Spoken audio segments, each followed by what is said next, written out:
উপস্থিত হয়েছি। আমাদের উদ্দেশ্য শ্রী গুরু পূজার মাধ্যমে আজকে আমাদের সবার প্রিয়, সবার শ্রদ্ধেয় এবং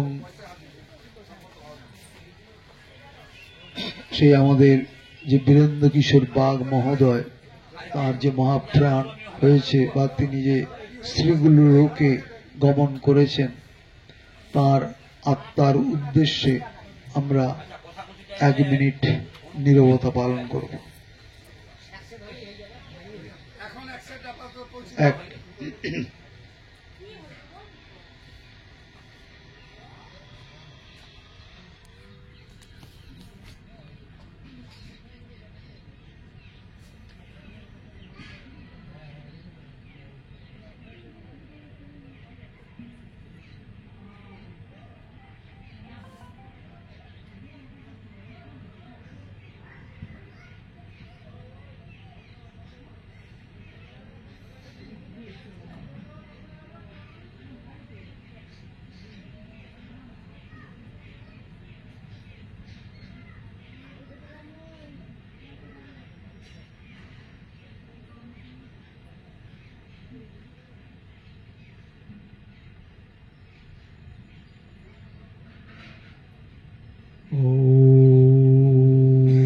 स्वस्ति न इंद्रवृद्धश्रवा स्वस्ति न पूषा विश्वति स्वस्ति नस्तार्करिष्टने स्वस्ति न बृहस्पति।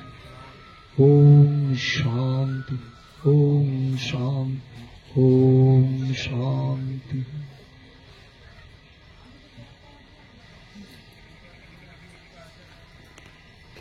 এইমাত্র শ্রী শ্রী ঠাকুরের পুজো পাঠ, পুষ্পাঞ্জলি, প্রার্থনা মন্ত্র পাঠ করা হলো এবং তাঁর আত্মার উদ্দেশ্যে শ্রীগুরু করুণায় তাঁর ঊর্ধ্বলোক, তিনি শ্রীগুরু লোকে প্রাণ করেছেন, তাঁর সেই আত্মার উদ্দেশ্যে আমরা 1 মিনিট নীরবতা পালন করলাম। এখন তাঁর সম্বন্ধে আমরা তাঁর জ্যেষ্ঠ পুত্র, বর্তমান জ্যেষ্ঠ পুত্র কাশীনাথ বাগ মহোদয়ের কাছে প্রার্থনা, তিনি 2-1 মিনিট তার পিতার উদ্দেশ্যে একটু স্মৃতি তর্পণ করুন, 2-4 কথা বলুন। আমরা তার কাছে প্রার্থনা জানাচ্ছি।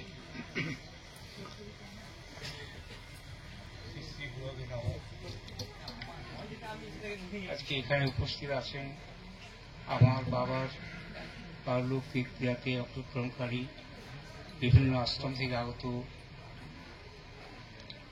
ভক্তবৃন্দ এবং বনাশ্রমের প্রতিষ্ঠাতা কমল কৃষ্ণ ঠাকুর মহাশয় এবং অন্যান্য উপস্থিত ব্যক্তিবর্গ।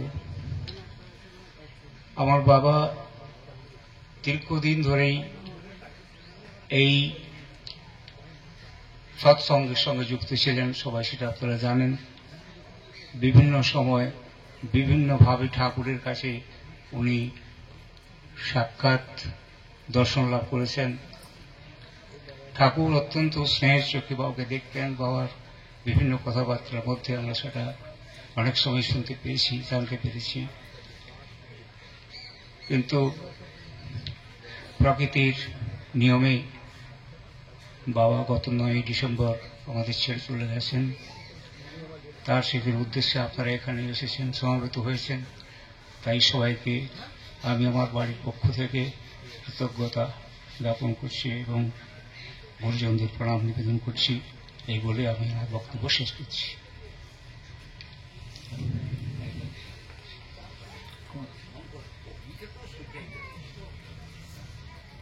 এবার আমি আমার বাবার অত্যন্ত স্নেহের ভাই, দেবরা থেকে আগত শশাঙ্ক দত্ত মহাশয়কে কিছু বলার জন্য এই ব্যাপারে অনুরোধ করছি। বাবা সম্পর্কে অনেক কিছু জানেন। দীর্ঘ 43-44 বছর ধরে ওনার সামনে দূরে ছিলেন। উনি কিছু বললে আপনারা আরো ওনার সম্পর্কে বিশদভাবে জানতে পারবেন।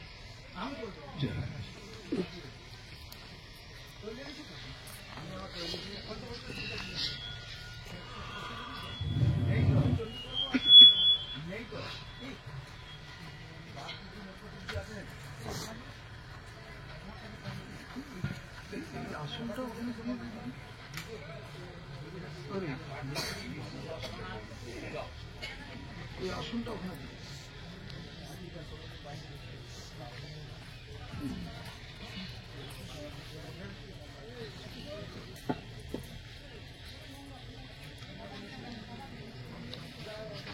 বসুন, বসুন, বসুন।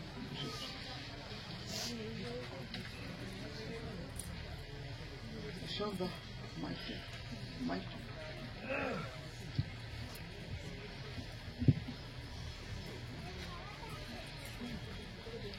নমস্কার।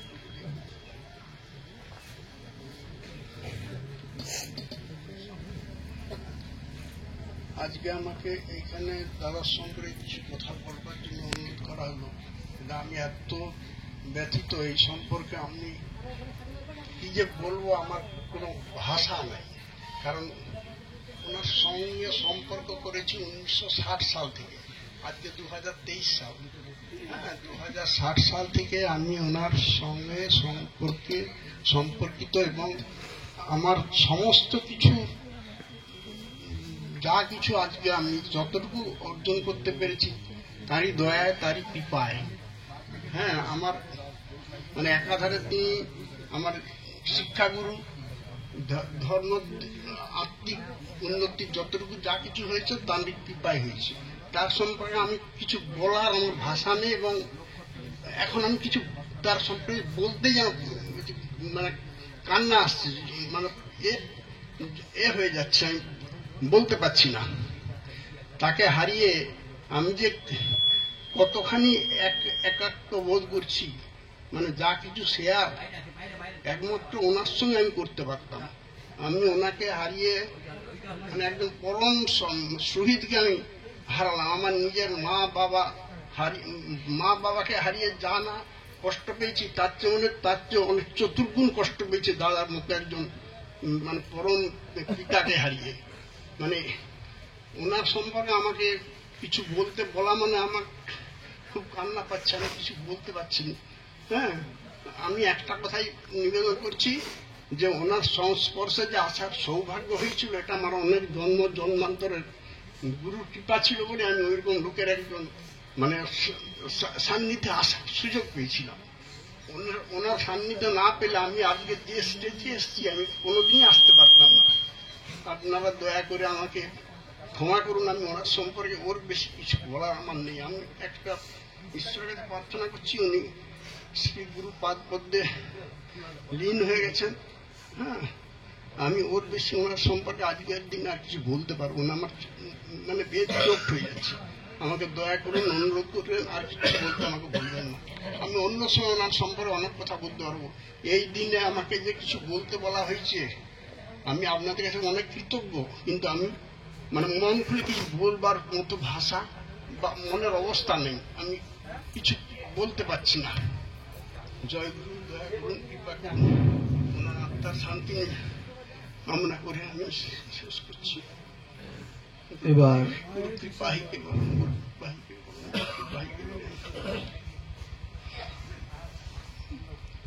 শশাঙ্ক বাবু তিনি তার অন্তরের অন্তঃস্থল থেকে তার যে ভাব সেটি তিনি প্রকাশ করেছেন। এবার আমরা আরেকজনকে ডেকে নিচ্ছি, তিনি খুবই ব্যথিত। গত বছর পর্যন্ত তিনি সেই আশ্রমে গেছেন অনুষ্ঠানে, গত বছর আগের বছর পর্যন্ত তিনি গেছেন, অনুষ্ঠানে যোগদান করেছেন। গত বছর সেখানে উৎসব হয়নি। তিলোচনপুর শাখা আশ্রমের তপন কুমার ঘোষ মহোদয়কে আমাদের প্রার্থনা, তিনি তার সম্বন্ধে দু এক কথা বলুন।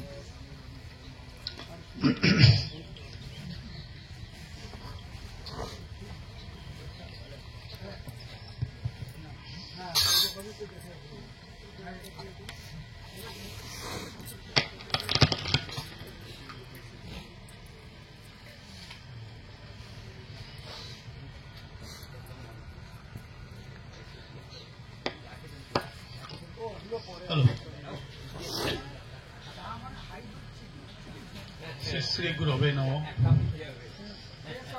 আমার গুরুদেব পদকমলে আমি আমার শ্রদ্ধা জানাই।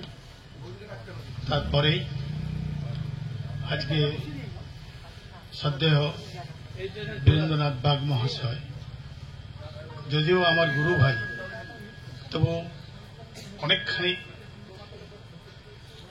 অনেক উপরের আমি বলবো। একই ব্যাপার, এর ভেতরের যে কষ্টটা সেটা এখানে প্রকাশ করার মতো নয়। একটা কথা আছে, বুঝি পারি কই পারি নাই। অনেক কিছু জিনিস ভেতরে ঘুমরাচ্ছে, কিন্তু কিছু বলার নয়। শুধু একটা কথা বলবো, যেদিন আমি এই শোক সংবাদটা শুনলাম, আমার ভগ্নিপতি দিবাকর মন্ডল মহাশয় শিসগেড়িয়াতে বাড়ি, একটা ভাষা বলেছিল, সেই ভাষায় কেউ আঁচড় দিতে পারবে কিনা জানি না। একজন দিকপাল মানুষ চলে গেলেন, এতে কারো বিন্দু মাত্র কোনো দ্বিমত আছে? আমার মনে হয় যে এটা একদম যথার্থ। এই ভাষাটা, দিকপাল মানুষ এই এলাকার মধ্যে উনি চলে গেলেন। আর একটা জিনিস বলবো, যেটা আমার আশ্রম মানে ত্রিচনপুর যে আশ্রম, এই সৎসঙ্গ আশ্রম, প্রত্যেক বছর আমি ওনাকে নিয়ে যেতাম। শেষের দিকে যখন ওনার খুব অসুবিধা হয়ে গেল যাওয়াটা, ওনার ছেলেরাই নিয়ে যেতেন। আমি বলতাম আমি নিয়ে যাব, আবার দিয়ে যাব, আমি তাই কিন্তু করতাম। কিন্তু একদম শেষ সময়টা আমি চেয়েছিলাম ওনাকে আমি নিয়ে যাব গাড়িতে করে, আবার গাড়িতে করে দিয়ে যাব, কিন্তু উনি বললেন না, তখন ওটা তোমাকে করতে হবে।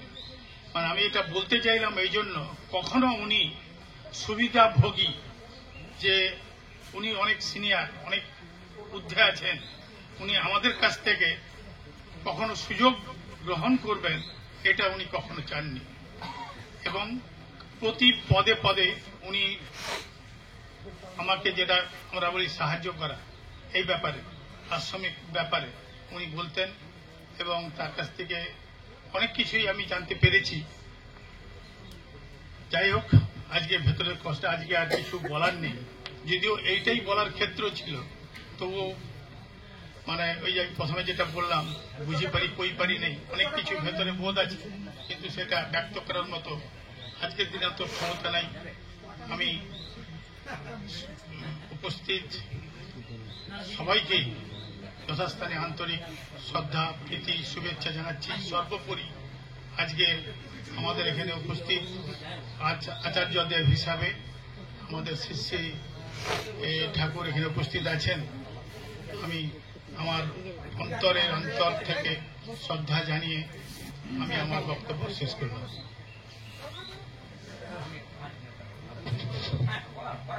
তপন বাবুকে আমাদের এখান থেকে আর বীরেন বাবুর সম্বন্ধে দু চার কথা বলার জন্য তাকে ধন্যবাদ। এবার যদিও তিনি অসুস্থ, তবু আমি তার প্রায় নিত্য সঙ্গী বললেই হয়, এমন একজন রয়েছেন আমাদের মাঝখানে, প্রতাপচন্দ্র মন্ডল মহোদয়। তার বর্তমান বহুদিন থেকেই এবং বর্তমান পর্যন্ত তার সুখে দুঃখে সমব্যথী হয়ে থাকতেন। সেই প্রতাপচন্দ্র মন্ডল মহোদয়কে কিছু বলার জন্য আমরা অনুরোধ করছি।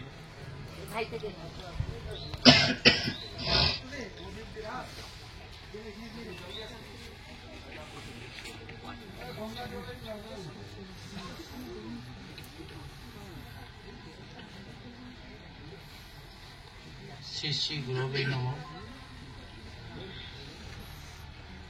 আসলে যার সম্বন্ধে বলতে আমাকে আদেশ করা হয়েছে, একই কথা, হয়তো আমার সঙ্গে সম্পর্কটা সেই জায়গায় ছিল, কিন্তু এই মুহূর্তে বলাটা খুব কষ্টকর ব্যাপার।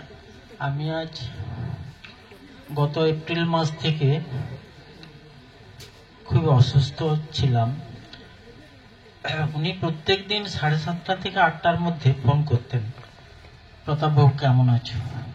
আমিও যদি না ধরতে পারতাম, আমার বাড়ির কেউ ধরে বলতো যে আমি কেমন আছি। সেইটা থেকে আজকে উপলব্ধি হয় তিনি একমাত্র আমার শুভাকাঙ্ক্ষী, পিতার তুল্য। তিনি যা আমার সম্বন্ধে করেছেন, ভেবেছেন, প্রতাপবাবু তোমাকে নিয়ে যেতে হবে অমুক আশ্রমে, তুমি ছাড়া কেউ নিয়ে যেতে পারবে না, তুমি ভালো গাড়ি চালাও, এটা প্রত্যেক মিনিটে ক্ষণে বলেছেন উনি। সেই জন্যেই যে আমার একমাত্র শুভাকাঙ্ক্ষী ছিলেন তিনি। আর কি বলবো, এই মুহূর্তে বলার মতো কিছু নেই। উনি আমার দীর্ঘায়ু কামনা করেছেন, প্রত্যেক মুহূর্তে বলেছেন তুমি ভালো থাকো, দীর্ঘায়ু হও, তোমার বাড়ির সবাই শুভ কামনা করি, এইটুকু সবসময় বলতেন। অতএব তার সম্বন্ধে আমি তাকে নিয়ে যেতাম গাড়িয়ে করে, কোনো কোনো আশ্রমে নিয়ে যেতাম, প্রত্যেক আশ্রমে উনি বলতেন প্রতাপবাবু নিয়ে গেলে আমি যাব। ঠিক আছে, এইটুকু বলে আমি আমার বক্তব্য শেষ করছি। জয় গুরু, জয় গুরু, জয় গুরু। এবার এখানকার গোলগ্রামেরই আমাদের শ্রদ্ধেয় ব্যক্তি শঙ্করচন্দ্র গাঙ্গুলি মহোদয়, তিনি তার সম্বন্ধে কিছু কথা বলছেন।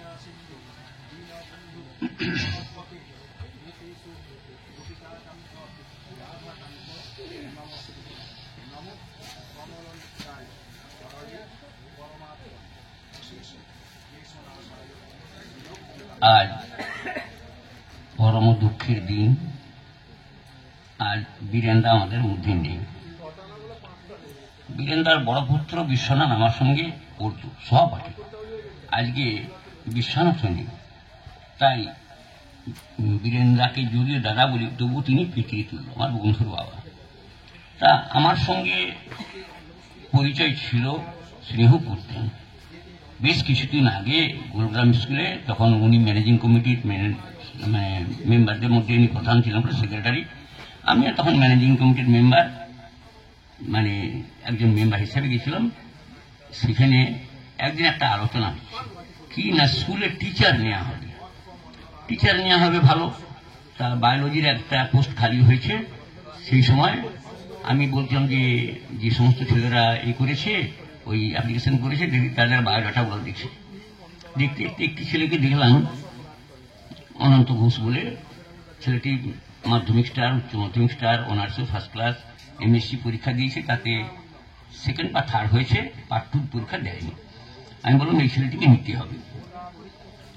তখন যিনি হেডমাস্টার ছিলেন তিনি যাই হোক কিছু করে সেই ছেলেটিকে নেবেন না, তার মনোনীত একটি ছেলেকে নেবেন বলে ঠিকঠাক করে করেছেন।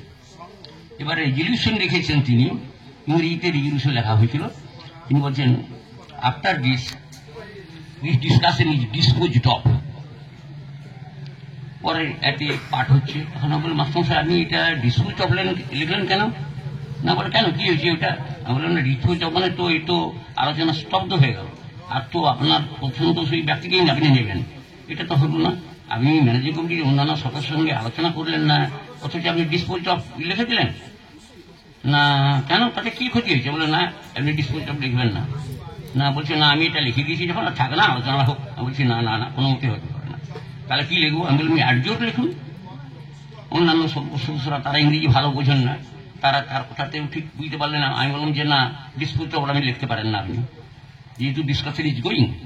তাহলে আপনি লিখুন এই রেজলিউশনে যে after this dispose of this term, oppose this term, Shankar Ganguly oppose this term, he suggested term adjourned and the discussion is going.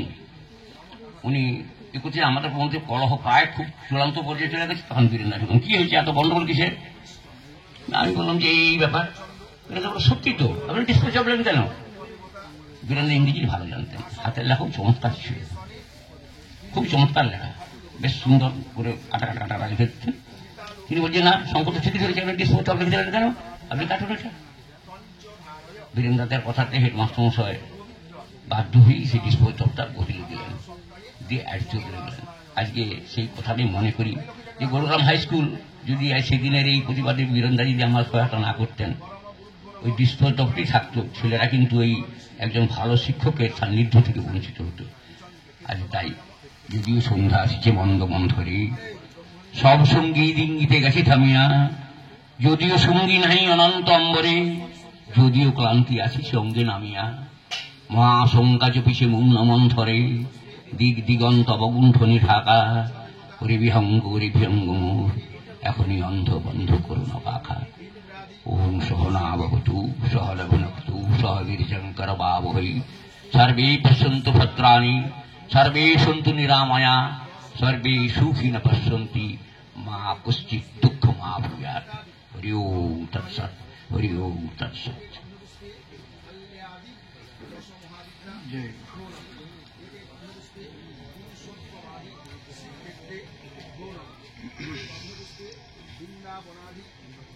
এবার আমি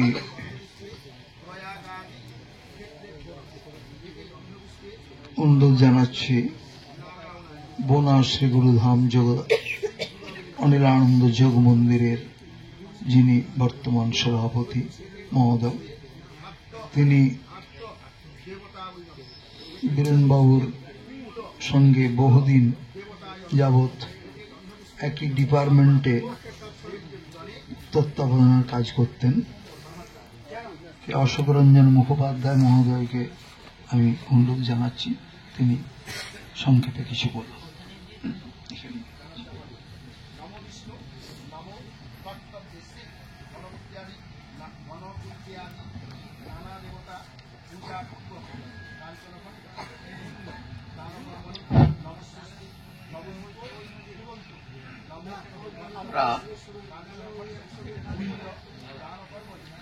আজ হরিনারায়ণে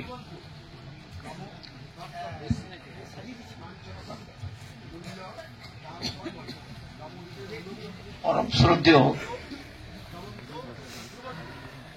পিতৃতুল্য অভিভাবক বীরেন্দ্র কিশোর বাগ মশাইয়ের বাসভবনে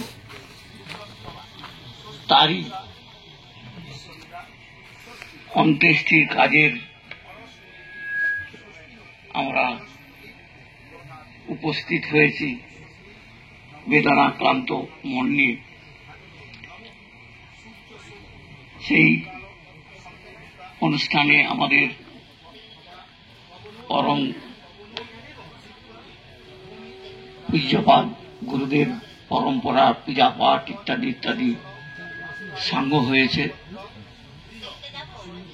সেই অনুষ্ঠানে আগত আমার শ্রী গুরুচরণের শতকোটি প্রণাম জানিয়ে গুরুমুখী যেসব শিষ্য এখানে উপস্থিত হয়েছেন সবাইকেই আমার ব্যক্তিগত পক্ষ থেকে এবং বনা যোগদাস সৎসঙ্গ অনিলানন্দ সৎসঙ্গ আশ্রমের পক্ষ থেকে সবাইকে আন্তরিক শ্রদ্ধা, ধন্যবাদ, ভালোবাসা জানিয়ে কিছুটা স্মৃতিচারণ করবার চেষ্টা করছি। আমার ব্যক্তিগত জীবনে আমি একজন প্রাথমিক শিক্ষক ছিলাম। সেই সূত্রে বহুদিন থেকে আমার যদিও বীরেন্দ্র কিশোর বাগ মহাশয় আমার পিতৃতুল্য, তো কাকু বলে তাকে সম্বোধন করতাম এবং একইভাবে দীর্ঘদিন একই সংগঠনে থেকে আমরা কাজ করেছি। তিনি যখন অখণ্ড পশ্চিম মেদিনীপুরের পশ্চিমবঙ্গ শিক্ষক সমিতির সভাপতি ছিলেন, সেই সময়ও তার সান্নিধ্য থেকে আমি কাজ করেছি। তারপর তো গুরু পরম্পরায় গুরু চরণাশ্রিত হয়ে আমার গুরু ভাই গুরু দাদা হয়ে বসে আছে, কিন্তু কাকু বলেই ডাকতাম। যখন বোনা গ্রাম আমার স্নেহাস্পদ কমল ব্রহ্মচারী কমলকৃষ্ণ আশ্রম প্রতিষ্ঠা করবার মনস্থ করল। সেই সময় তিনিও আমাদের পূর্ণ সহযোগিতা করেছিলেন। সেই থেকে বোনায় বাৎসরিক যে মহোৎসব হতো প্রতিটি উৎসবে তিনি উপস্থিত থেকেছেন, কখনো সভাপতি ধর্মসভার, কখনো প্রধান অতিথি, কখনো বিশেষ অতিথি হিসাবে থেকে তার মহামূল্যবান আদেশ উপদেশ ধর্মকথা আমাদের শুনিয়ে বরিষ্ঠ করেছেন। গত বছর এই গত যে বাৎসরিক সভা হলো তাতে তিনি যেতে পারেননি। ধর্মসভা শুরু হয়েছে যথাযথ নিয়মে, কিন্তু মনে হচ্ছে যেন একটা বিরাট শূন্যতা আমরা এখানে উপলব্ধি করতে পারছি যে আমাদের সভাপতি হোক, বিশেষ অতিথি হোক, প্রধান অতিথি হোক, সেই যে কাকু তিনি উপস্থিত হতে পারেননি শারীরিক অসুস্থতার জন্য। আমরা খুবই মর্মাহত হয়েছি। তবে বহু উপদেশ তিনি পিতৃতুল্য আমাদের দিয়েছেন, কি করে এই সংস্থাটাকে এখানে প্রতিষ্ঠিত করা যাবে, বড় করা যাবে। একেবারে অভিভাবক কিছুটা বলতে পারেন, আজ আমরা অভিভাবকহীনই হয়ে গেলাম, আর আমরা তার মুখ থেকে সেই উপদেশও পাবো না, তার কথাও শুনতে পাবো না। তবে আমাদের বিশ্বাস আছে তিনি যে গুরু চরণে আশ্রয় লাভ করেছেন, পরমাত্মার সঙ্গে মিলিত হয়েছেন, তিনি সেখান থেকেই আমাদেরকে শক্তি যোগাবেন, উপদেশ দিবেন, আমরা উপলব্ধি করতে পারব, এই ধারণা আমার রয়েছে। আমরা তার এই দিবসে তার পুত্র কন্যা এবং যারা আত্মীয় পরিজন আছে সবার সঙ্গে আমরা সমবেদনা জানাই। তার আত্মা চিরশান্তি লাভ করুক, পরমাত্মার সঙ্গে মিলিত হয়ে শ্রী গুরুর চরণে আশ্রয় লাভ করুক, এই কামনা করে আমি তার প্রতি শ্রদ্ধা জ্ঞাপন করছি। ওম শান্তি, ওম শান্তি, ওম শান্তি। সবাই ভালো থাকবেন, তার আশীর্বাদ থাকবে। তিনি আপনারা চোখ বুজে যদি এখন উপলব্ধি করেন হয়তো বুঝতে পারবেন, মনে হচ্ছে যেন তিনি আমাদের মধ্যেই উপস্থিত হয়ে গেছেন। সে বায়ুতেই হোক, অন্তরে হোক, মনে হোক, তিনি আমাদের কাছে এসে হাজির হয়েছেন। আমি সেইটাই উপলব্ধি করতে পারছি। আমি আর কিছু বলছি না। তার আত্মা চিরশান্তি লাভ করুক, শ্রী গুরুচরণ লাভ করুক, পরমাত্মার সঙ্গে মিলিত হোক, তাকে যেন এই পৃথিবীতে এসে আর এই ভব যন্ত্রণা যেন ভোগ করতে হয়, এই কামনা করে আমার কথা শেষ করছি। জয় গুরু, জয় গুরু।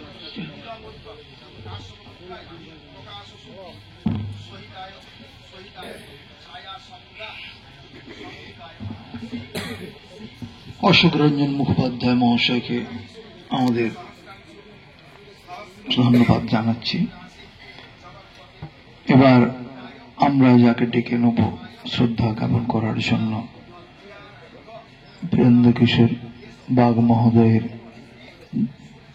জ্যেষ্ঠ জামাতা শশাঙ্ক শেখর হর মহাশয়, তাকে আমরা অনুরোধ জানাচ্ছি তিনি তার কিছু বক্তব্য রাখুন। শশাঙ্ক ও শ্যামসুন্দর ঘোড়া মহোদয়, শ্যামসুন্দর ঘোড়া মহোদয়, আমার বলতে ভুল হয়েছে, তিনি আসুন এসে কিছু তার কথা রাখুন, বলুন।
श्री श्री गुरुदेवाय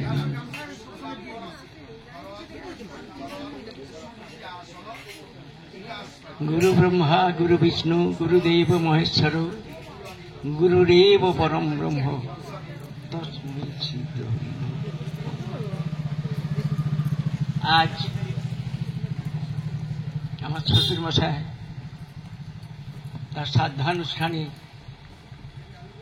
এই গ্রামের যারা অধিবাসী এবং আত্মীয়বর্গ এবং আমাদের শ্রদ্ধেয় মহাগুরু অনিলানন্দজি এবং কমলকান্ত বাবু এবং আর যে সমস্ত যারা শ্রদ্ধেয় শিষ্যগণ সবাই আছেন, সবাইকে আমি প্রথমে শ্রদ্ধা, ভক্তি, প্রীতি, শুভেচ্ছা, ভালোবাসা জানাচ্ছি। আমার বিবাহিত জীবন ৪৫ বছর। আমার বাবা মারা গিয়েছেন অনেক আগেই। তিনি অত্যন্ত ধার্মিক লোক ছিলেন। তারপরে আমার যখন বিয়ে হলো শ্বশুরমশাইকে আমি দেখলাম এবং এই ৪৫ বছর ধরে তাকে আমি যতটা জানলাম, আমি প্রথমেই বলি আপনাদের শুভেচ্ছায়, আপনাদের ভালোবাসায়, আপনাদের স্নেহে আমার এই জেলার কেন, তখন কংগ্রেসে আমল ছিল, এখনো আছে, তো তিনি এই যখন প্রাথমিক শিক্ষক সমিতি, পশ্চিমবঙ্গের প্রাথমিক সমিতির সভাপতি ছিলেন এবং তার রাজনৈতিক জীবন সম্পর্কে দু চার কথা বলছি। প্রথমেই অজিত খাড়া মহাশয় সেক্রেটারি ছিলেন। আপনারা সবাই জানেন আমাদের ভারতবর্ষের প্রাক্তন রাষ্ট্রপতি প্রণব মুখার্জির বিশিষ্ট বন্ধু ছিলেন। আমি ভালোভাবেই দেখেছি, আমার অজিতবাবুর সঙ্গে অত্যন্ত খাতির ছিল সৌভাগ্যক্রমে। এবং উনি আমাদের প্রিয়দাস মুন্সি এবং আমাদের পাশাপাশি এলাকায় সুব্রত মুখার্জি, পরিমল ঘোষ, এই সমস্ত ব্যক্তিত্বের মানুষের সঙ্গে আমার শ্বশুরমশাইয়ের আনাগোনা ছিল।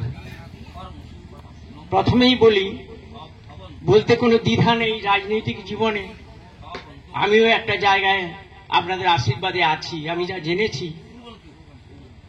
আজকে ভারতবর্ষের অবস্থা অত্যন্ত সঙ্গীন। প্রত্যেকটি রাজনৈতিক জীবনে প্রত্যেকটি মুহূর্তেই এখন ঝঞ্ঝা, কষ্ট, দুঃখ, ব্যথা, বেদনা, মধ্যবিত্ত সমাজ আজকে অত্যন্ত সমস্যায় আছে এবং তার ক্রমশ গরিব হয়ে যাচ্ছে। তবু বলতে কোনো দ্বিধা নেই, তার মধ্য থেকেও আমার শ্বশুরমশাই এমন ছিলেন যে তিনি এত সৎ মানুষ ছিলেন। তিনি যে সময় করেছিলেন, তিনি আমার পাশাপাশি গ্রামে একজন বিশিষ্ট মানুষ আছেন গোপালচন্দ্র নন্দী মহাশয়, তিনি আমার শ্বশুরমশাইয়ের সঙ্গে তার যথেষ্ট বন্ধুত্ব ছিল। তাকে যখন আমার ছোট ছেলা পত্রটা দিল, নিমন্ত্রণ পত্র দিল, না বলে আমি হয়তো বয়স, তার বয়স ৯৪ বছর বয়স হয়ে গেছে, ওই রকম মানুষ, উনি ঋষি, যোগী, মুনিষী, ওই রকম মানুষ জন্মাবে না। আমি যতজন বিদ্যজনের সঙ্গে এবং এলাকার রাজনৈতিক জীবনের যারা স্বনামধন্য ব্যক্তি তাদের সঙ্গে মিশেছি, আমি দেখেছি এইরকম একটা সৎ, নির্ভীক মানুষ কিন্তু আমার নজরে আজ পড়েনি। তাই প্রথমেই আমার সেই শ্বশুরমশাই আস্থার আমি শান্তি কামনা করছি। তিনি শুধু মানুষ হিসেবে নয়, শুধু সত্য ভালোবাসী নয়, সবাইকে তিনি আপন মনে তিনি খুব ভালোবাসতেন। আর একটা জীবনে দেখেছি পৃথিবী এমন একটা কি মানুষ আছে আমার অন্তত লক্ষ্য পড়েনি। আমিও বাইরের স্টেটের সঙ্গে বিভিন্ন লোকের সঙ্গে মিশেছি, বহু শ্রদ্ধাভাজন ব্যক্তির সঙ্গে, বহু যুগী মুনি ঋষির সঙ্গে আমার সম্ভব হয়েছে আলোচনা করার। তাদের কাছেও দেখেছি আমি 45 বছর বয়সে একটা মুহূর্তে তাকে রাগতে দেখিনি, যিনি কাম ক্রোধ লোভ মোহ মৎসর্য তিনি সমান হয়ে জয় করে তিনি এত বড় একটা জায়গায় গিয়েছেন। আমার মনে হয় ঈশ্বরের পায়ে তিনি তার আত্মসমর্পণ করে তিনি ঈশ্বরকে পেয়ে গেছেন। আজকে একটা গীতার শ্লোক বলছি প্রথমে, সর্বধর্মান পরিত্যজ্য মামেকং শরণং ব্রজ অহং তং সর্বপাপেভ্যো মোক্ষয়িষ্যামি মা শুচি। স্বয়ং ভগবান কৃষ্ণ বলছেন সর্বধর্ম সমস্ত ধর্ম পরিত্যাগ করে আমাকেও স্মরণ করো, আমি তাদের সমস্ত লোকের দোষকে অপরাধকে আমি ক্ষমা করে দেব। স্বয়ং সেই ভগবান বলছেন যে আমাকে কেউ যদি অবমাননা করে যদি না মানে আমি তাকে ক্ষমা করতে পারি, কিন্তু গুরুকে কেউ যদি তার গুরুকে অবমাননা করে আমি তাকে ক্ষমা করতে পারিনি। আমি সত্ত্বেও এখানে আনন্দজি ঠাকুর আছেন, এখানে ঠাকুর আমার সামনে বসে আছেন, অনেক বিশেষজ্ঞ অনেক বেশি এই ধর্মশাস্ত্রে পূর্ণ অর্জন করে তারা পড়াশোনা করে এই যে গুরুদেবকে দেখেছি তিনি একটানা বলে চলেছেন, তারা অনেক অর্জন করেছেন। কিন্তু তিনি বলেছেন কেউ যদি গুরু নিন্দা না করে, গুরু নিন্দা যদি করে আমি তাকে ক্ষমা করতে পারিনি। সব ভগবান কৃষ্ণ বলছেন সচ্চিদানন্দ বিগ্রহ, তার 108টা নাম, যিনি সর্ববিশ্ব, তিনি সমস্ত আমার শ্বশুর সাহেব বলতেন সবসময় একটা গাছের যে পাতা নড়ে সেই পাতাটা নড়ে সেই ঈশ্বরের কৃপায়, অনুতে পরমাণুতে সর্বজীবে তিনি মহান, তিনি ঈশ্বর, তিনি আমাকে দেখছেন সবসময়, সারা পৃথিবীকে কোটি কোটি মানুষকে তিনি লক্ষ্য করছেন, তার দিকে দয়া করছেন, ক্ষমা করছেন। আর তিনি বলছেন গুরুকে সম্মান করতে হবে। আজকে যা শুনলাম, যা আমি ওনার কাছ থেকে 45 বছর পরে মধ্যেও আমি দেখেছি, আজকে এই যে গুরু প্রণাম হলো, আমি মনে করি গুরুকেই শ্রদ্ধা করা, গুরুকে শ্রদ্ধা করলেই ভগবানকে পাওয়া যাবে। গুরু ভক্তি যার আছে তার সবকিছুই আছে, গুরু ভক্তি দরকার। এবং আমি সবাইকে আমি আরো বেশি আনন্দিত এখানে এসে, আমাদের ওখানে একটা রাধাকৃষ্ণের বিরাট মূর্তি আছে, সেখানে খুবই একেবারে জাগ্রত, বহু জায়গায় সেই ঠাকুরকে নিয়ে যায় সকলে। আমরা রাধাকৃষ্ণের যতটুকু পারে সেবা করি। তবে এই যে গুরু বন্দনা এখানে হচ্ছে, এই যে স্বয়ং ভগবান শ্রীকৃষ্ণ এই গুরুকে শ্রদ্ধা করতে বলছেন, এই যে গুরুকে শ্রদ্ধা করে আমার শ্বশুর মশাই তিনি যে একবারে সেই ঈশ্বরের কাছাকাছি, কেন ঈশ্বর তাকে চরণে স্থান দিয়েছেন, এইটা একটা দিক। এবং সেই দিক থেকে আমরাও যদি এরকম গুরু ভজনা করে থাকি, আমি ক্ষমা করবেন আমাকে, আমি কাউকে উপদেশ দেওয়ার জন্য এখানে আসিনি। গুরু ভজনা করলেই সব পাওয়া যাবে, গুরুদেবকে ভজনা করলেই ঈশ্বরকে পাওয়া যাবে, গুরুকে ভজনা করলেই আমাদের আত্মার উন্নতি হবে। আর একটা দিক আমার শ্বশুরমশাই বলি, তিনি একাধিক ক্রমে 30 বছর গোরগ্রাম হায়ার সেকেন্ডারি স্কুলে তিনি সম্পাদক ছিলেন। এবং সম্পাদকের সময় একটা হেডমাস্টার কিছু লিখে দিয়েছিলেন ইংরেজিতে। এখন বাবা তার একটা উত্তরে নাকি বাবাকেও আমার শ্বশুরমশাইকে ইংরেজিতে কিছু লিখে দিতে হয়। আমি অবাক হয়ে গেছিলাম। তিনি আমি তো আমার ছেলের, আমাকে ছেলের মতোই তিনি ভালোবাসতেন, তবু আমার কষ্ট লাগতো, আত্মা কিরকম আমাকে নাম ধরে বলেননি, বলে শ্যামবাবু শ্যামবাবু সবসময় বলতেন। আমি অধম ব্যক্তি, আমি তার কীটানো কি, আমার কোটি কোটি জন্মের ভাগ্যবান আমি শ্বশুরমশাইকে এরকম ভাবে পেয়েছি। এত বড় নিষ্ঠাবান, এত বড় ধার্মিক মানুষ, এত বড় শিক্ষাবিদ, এত বড় সমাজসেবী, এত বড়, তিনি পারতেন কোটি কোটি টাকা অর্জন করে। আমার গোপালবাবু বারবার বলেছেন তোমার শ্বশুরমশাই তুমি কি বলছো যে আমি সময় দেবো, আর গোপালবাবু আমার বীরেনবাবু এখানে এসে আসবেন, আমার থেকে কোটি কোটি গুণ তিনি জ্ঞানী মহাপুরুষ, আমি তারও বয়স হয়ে গেছে, আমার সময় জানতে হবে না, তুমি বাড়ি ফিরে যাও, আর আমি লাঠি হাতে করে আমি এক্ষুনি তার সঙ্গে দেখা করবো। দেখতে দেখতে তিনি অনেক তার ভূয়সী পোষণ করে আমার গ্রামের অন্তত 10টা গ্রামের মানুষ আমার বাবাকে ওই এলাকায় জানে, এবং তারা সবাই মিলে বলছে মহামানব চলে গেল। আমার মা বলতেন এমন মানুষ কখনো জন্মগ্রহণ করবে না, বাবা তুমি অনেক ভাগ্যবান থেকে শ্বশুর হিসাবে পেয়েছো। তার জীবন তার সারা জীবনে সবসময় রাত্রি 2টা পর্যন্ত পড়াশোনা করতেন। ভাবা যায় সমস্ত শাস্ত্র বিশারদ, কি চৈতন্য চরিতামৃত, কি ভাগবত, কি গীতা, এত বড় জ্ঞানী মানুষ আমি কিন্তু আমার জীবনে দেখিনি।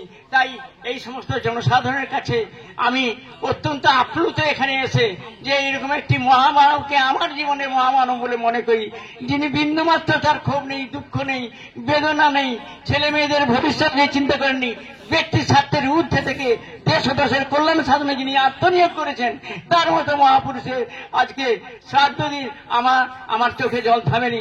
আমি একবার আমার ছেলেকে বলেছিলাম যে তোর মাকে নিয়ে যা, বাবার শরীরটা খুব খারাপ।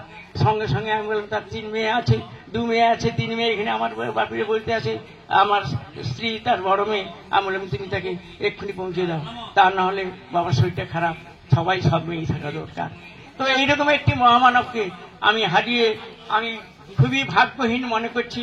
এবং আমি আরো আমার আরেকটা দিকও ওনার দিক না বললেই নয়, এবং ছোট ছোট ছেলে মেয়েদের, বাচ্চা ছেলে মেয়েদের, এলাকার বাচ্চা ছেলেরা যখন আত্মীয় হিসেবে তারা আসতো, তার দিকে আদর যত্ন করতেন। সমস্ত মানুষকে, সমস্ত জীবে তার প্রতি যে জীবে প্রেম করে যেই জন সেই জন, ঈশ্বর স্বামীজি বলেছেন। তিনি বলেছিলেন মানুষ হোক।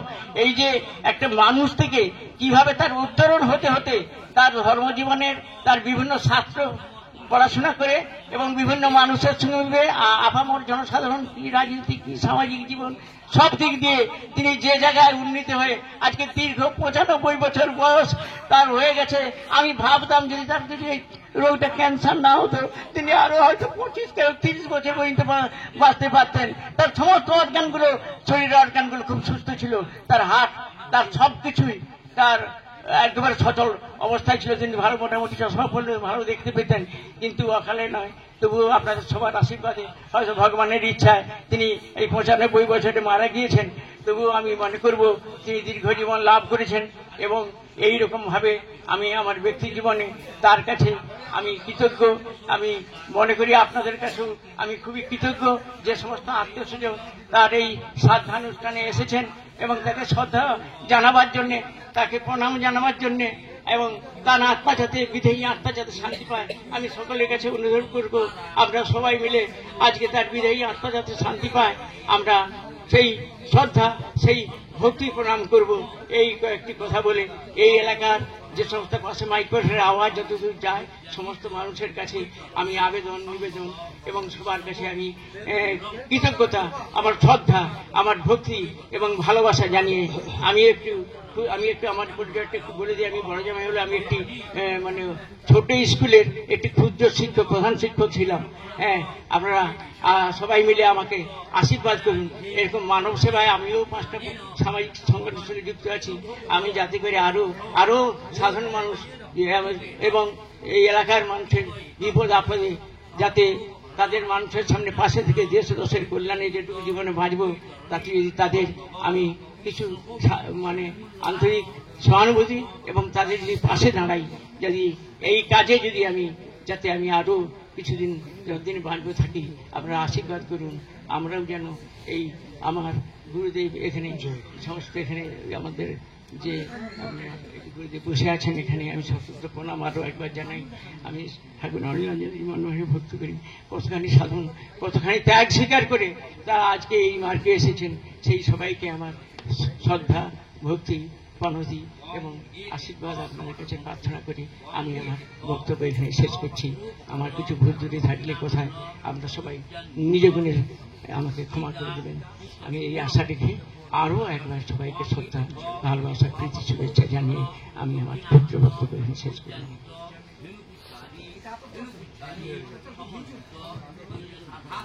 শ্যামসুন্দর বাবু তিনি তার সারা জীবনের যে ভাব, সেই ভাবটি তিনি প্রকাশ করেছেন। এবার আমরা যাকে ডেকে নেব, তিনি কিশোরপুর শাখা আশ্রমের সুযোগ্য সভাপতি মহোদয় মদন চন্দ্র মাঝি মহোদয়।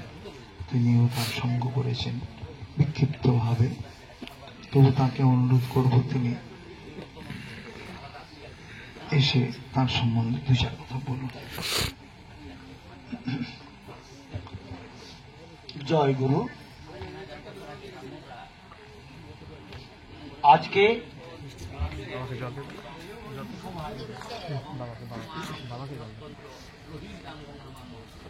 আমাদের শ্রী শ্রী ঠাকুরের আমার মনে হয়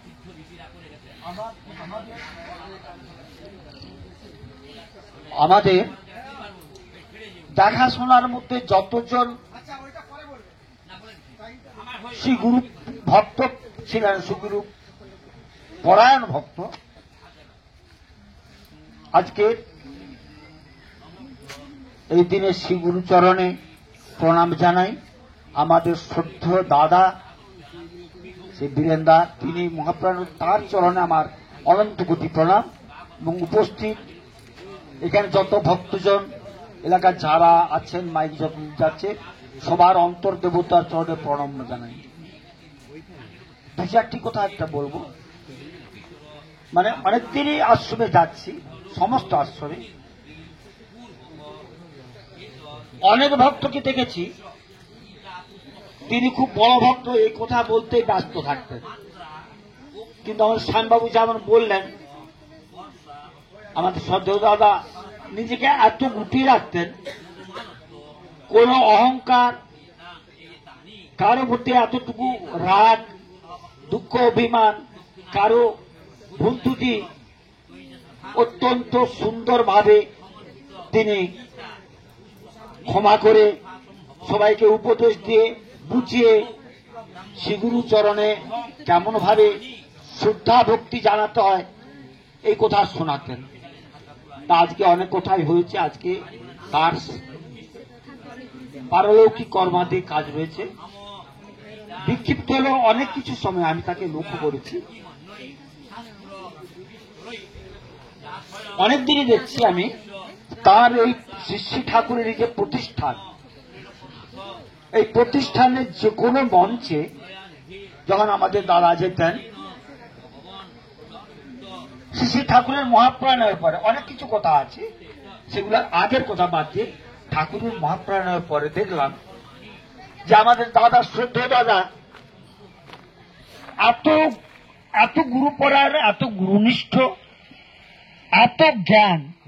শ্যামবাবু যেমন বললেন, আমারও মনের মধ্যে হয়েছে এত কেন আমি শ্রী গুরু বাদ দিলে আর কাউকে ততটা কেন কিছু মাত্র মনে হয় আর কেউ তার যোগ্য ছিলেন না। শ্রদ্ধেয় দাদাকে শ্রী গুরু মহাপ্রাণের পরে মনে হতো, যখন বলতেন যেন তিনি যেন শ্রী শ্রী ঠাকুর দাদার মুখ দিয়ে আমাদের এই গুরু মন্দিরের যা কিছু উপদেশ, ধর্মের কথা যেন শ্রী শ্রী ঠাকুরই ব্যক্ত করছেন। আমার মনে হতো যেন শ্রী শ্রী ঠাকুরই বলছেন। এইটা কিন্তু আমার কারো কাছে আমি অন্তত দেখতে পাই না। আমি যদিও ক্ষুদ্র ব্যক্তি, আমরা শ্রী শ্রী ঠাকুরের, আমি অন্তত অযোগ্য শিষ্য। মানে তার যে শ্রী গুরু পরায়ণ হতে গেলে যা যা কিছু করা দরকার, সেই ক্ষমতা আমার নেই। চেষ্টা করি না, আমি একটু অন্য জগতের মানুষ। কিন্তু শ্রী শ্রী ঠাকুরও বলছেন, আর গা না, তেমনি দাদা আমাদের বলতেন। আমার এই ক্ষুদ্র সঙ্গীত জীবনে দেখেছি প্রচুর প্রশংসা করেছেন। আমি সেই প্রশংসা পাওয়ার মোটেই যোগ্য নয়, কিন্তু তিনি এত ছোট ভাইয়ের মতো এত বিভিন্ন সময় এত সুন্দর কথা বলতেন, পরামর্শ দিতেন, সেদিকে শুনে আমার প্রাণ অন্তর একবারে মুগ্ধ হয়ে যেত। তাই সবই আপনারা জানেন, ঠাকুরের সুযোগ্য উত্তরসূরি ছিলেন তিনি। আমাদের সবাই তার আজকের দিনে আসুন আমরা তার আত্মার শান্তি কামনা করি। তিনি শ্রীগুরু লোকে গেছেন, শ্রীগুরু পদে লীন হয়েছেন। আবার শান্তি জানেন যথাযোগ্য স্থানে শ্রদ্ধা প্রণাম জানিয়ে আমি আমার বক্তব্য শেষ করলাম। জয় গুরু।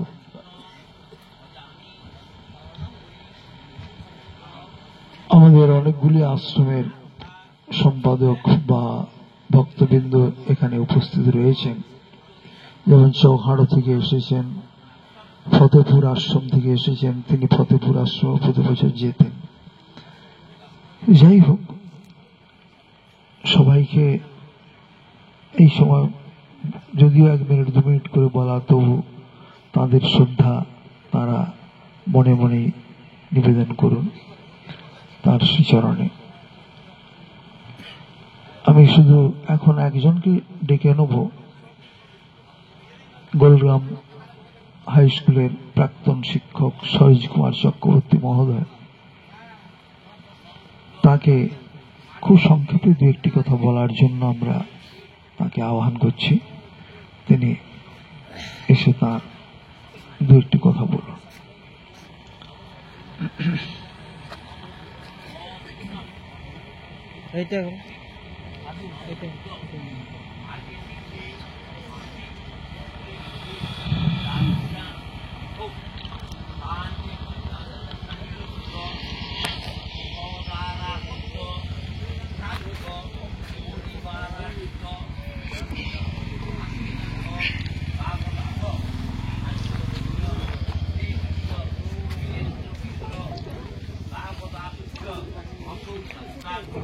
প্রথমে ঠাকুর শ্রী মনিরানন্দজির চরণে বিভিন্ন প্রণতি জানাই। আমার অন্তরের শ্রদ্ধা প্রণতি জানাই আমার জীবনের বিশেষ সময়ে যাকে আমি পেয়েছিলাম, যার সঙ্গ আমাকে ধন্য করেছিল। আজ তিনি শরীরে নেই, কিন্তু আছেন আমার অন্তরে। বীরেন্দ্রকে আমার বিনম্র প্রণতি জানাই।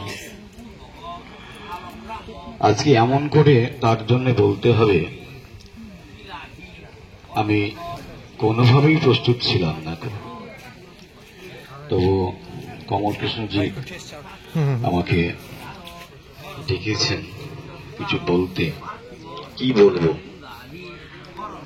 বললাম তো, তার সঙ্গ আমাকে ধন্য করেছে, আমাকে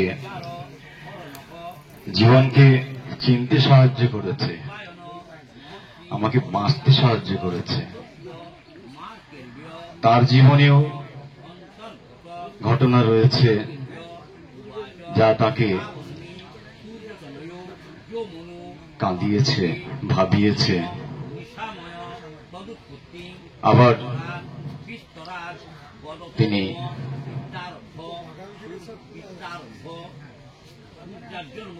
জীবনে চলেছেন, চলতে চলতে 95 বছর সময়। আমার সঙ্গে তার বয়সের পার্থক্য অনেক, কিন্তু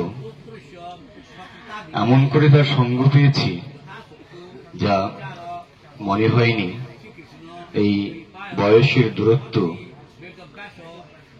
আমাকে তার কাছ থেকে দূরে রেখেছে।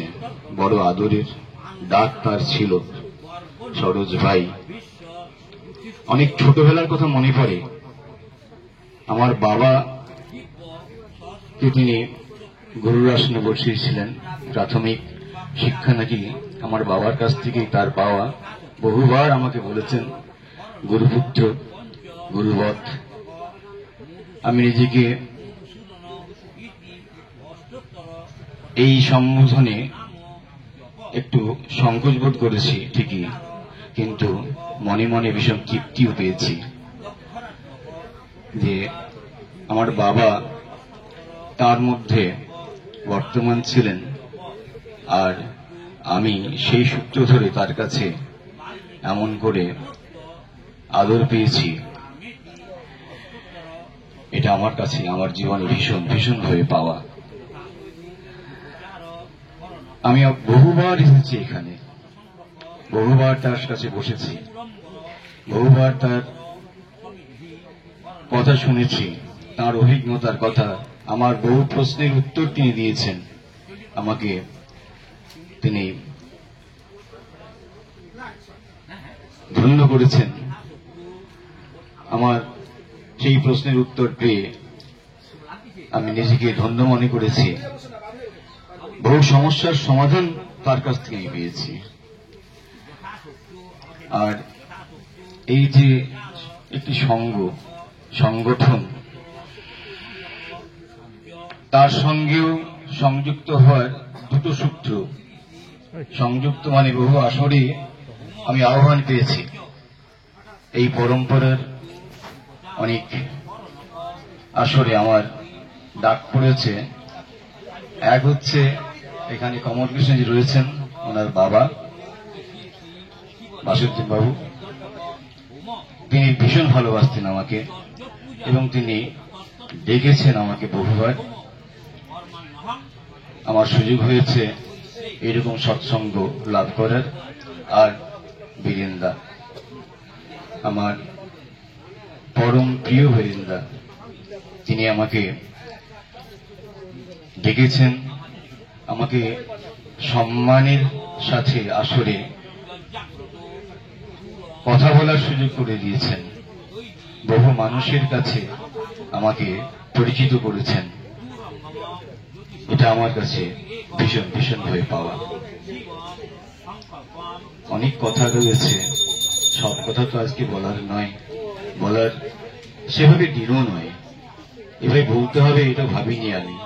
তবুও বলি, এমন মানুষকে কাছে পেয়ে, নিজের মতো করে পেয়ে আমি নিজেকে ধন্য মনে করি। সবাই তার আত্মার শান্তি কামনা করছেন, করবেন। আর আমি তাকে নিত্য দিনের সঙ্গী হিসেবে আজও পাই। যখনই মনে করি তখনই যেন ভেতর থেকে বলেন তিনি, সরোজ ভাই ভয় নাই, ঠিক আছে সব। কি বলবো আর, সবাই ভালো থাকুন। সবাইকে আমার অন্তরে শ্রদ্ধা জানাই। আবারও ঠাকুরকে আমার প্রণাম, বীরেন্দ্রকে আবার শ্রদ্ধা জানিয়ে রাখছি।